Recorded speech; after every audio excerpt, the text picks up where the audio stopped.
Salah satu kisah yang paling terkenal dan penting dalam mitologi Romawi adalah kisah tentang Romulus dan Remus, saudara kembar yang diyakini sebagai pendiri kota Roma. Bahkan kisah mereka begitu terkenal dalam sejarah dan budaya Romawi. Mulai dari kisah masa kecil yang menyusu pada serigala betina, hingga berhasil membangun peradaban yang maju dan mendirikan kota Roma. Kali ini kita akan membahas kisah legendaris Romulus dan Remus dalam mitologi Romawi, termasuk kisah menyusu pada serigala dan sebagai pendiri kota Roma. Romulus dan Remus, pendiri legendaris Roma. Secara tradisional, mereka adalah putra-putra Rhea Silvia, putri dari Numitor, Raja Alba Longa. Numitor telah digulingkan oleh adik laki-lakinya Mulius, yang memaksa Rhea untuk menjadi salah satu perawan Vestal, dan dengan demikian bersumpah untuk hidup suci, untuk mencegahnya melahirkan calon penerus tahta. Meskipun demikian, Rhea melahirkan anak kembar Romulus dan Remus, yang merupakan anak dari dewa perang, Mars. Amulius memerintahkan agar bayi-bayi itu ditenggelamkan di sungai Tiber, tetapi palung tempat mereka ditaruh hanyut di sungai dan berhenti di lokasi yang nantinya akan menjadi Roma, dekat Vicus Ruminalis, pohon ara suci pada masa lampau. Di sana, seekor serigala betina dan burung pelatuk keduanya dianggap suci bagi Mars menyusu dan memberi mereka makan hingga mereka ditemukan oleh sang penggembala, Faustulus. Tempat mereka dilindungi dan dirawat adalah lokasi kota masa depan, Roma, dalam satu cerita yang terkenal. Tiberius menyuruh si kembar disusui oleh serigala betina di sebuah gua. Gua tempat mereka dirawat akhirnya menjadi situs keagamaan yang penting. Anak-anak itu kemudian ditemukan dan diadopsi oleh seorang penggembala, dan mereka tumbuh dengan menggembalakan kambing. Romulus dan Remus tidak tahu bahwa mereka adalah putra dewa atau bahwa mereka memiliki hubungan dengan keluarga kerajaan. Keduanya adalah pemimpin alami dan karismatik, dan sekelompok kecil pengikut berkumpul di sekitar mereka. Mereka terlibat dalam politik Alba Longa, masih belum tahu bahwa kakak mereka pernah menjadi rajanya. Selama pertempuran, Remus ditangkap dan dibawa ke Alba Longa. Sekitar waktu ini, beberapa orang di kota itu menebak identitas aslinya.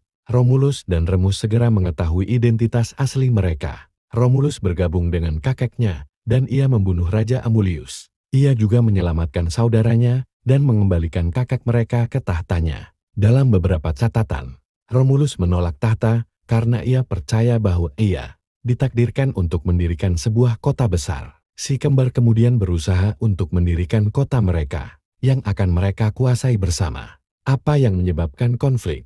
Kedua bersaudara itu berangkat untuk mencari tempat yang baik untuk membangun kota. Mereka berpisah, dan masing-masing mencari lokasi terbaik. Mereka akhirnya menemukan lokasi yang mereka anggap sebagai lokasi terbaik. Lokasi tersebut adalah dua bukit yang berdekatan. Romulus ingin membangun kota baru di Bukit Palatin, sementara Remus ingin membangunnya di Bukit Aventine. Perpecahan ini menyebabkan pertikaian yang sengit, dan kedua bersaudara itu terlibat konfrontasi yang hebat. Mereka memutuskan untuk membiarkan para dewa memutuskan, dan mereka berkonsultasi dengan peramal. Tugas peramal adalah untuk meramalkan keinginan para dewa. Peramal mencoba menafsirkan terbangnya burung untuk menentukan apakah tindakan tertentu baik atau buruk. Menurut cerita yang dicatat oleh Levi, setiap saudara menyiapkan area suci di bukit mereka dan mulai mempelajari burung-burung di langit.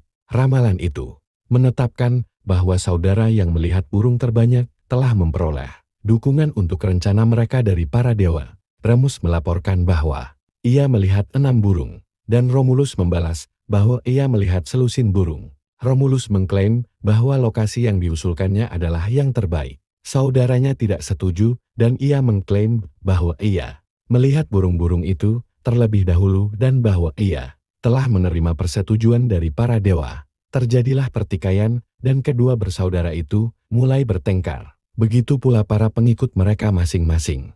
Romulus mulai membangun tembok dan menggali parit di sekitar tempatnya di Bukit Palatin. Remus geli dengan hal ini dan mulai mengejek saudaranya. Pada suatu kesempatan, Remus akan melompati tembok, mengolok-olok pekerjaan dan usaha Romulus.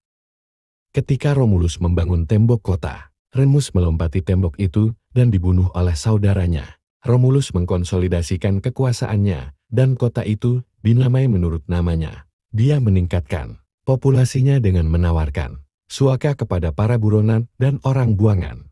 Dia mengundang tetangganya Sabeni, festival, dan menculik wanita mereka. Para wanita menikahi penculiknya dan melakukan intervensi untuk mencegah Sabeng merebut kota. Sesuai dengan perjanjian yang dibuat antara kedua bangsa, Romulus menerima Raja Sabina Titus Statius sebagai rekan penguasanya. Kematian dini Titus Statius membuat Romulus menjadi raja tunggal lagi. Dan setelah pemerintahan yang lama, setelah 37 tahun memerintah, Raja Romulus dikisahkan menghilang secara tiba-tiba di udara. Saat itu, ia sedang mengunjungi pasukannya di kampus Martius. Hujan yang tiba-tiba turun disertai dengan guntur dan kilat mengganggu inspeksi militer. Mereka yang berpartisipasi dalam inspeksi itu menyatakan, Raja Romulus tiba-tiba diselimuti api yang turun dalam kilatan cahaya terang dari awan. Segera setelah itu ia diangkat dalam nyala ke surga.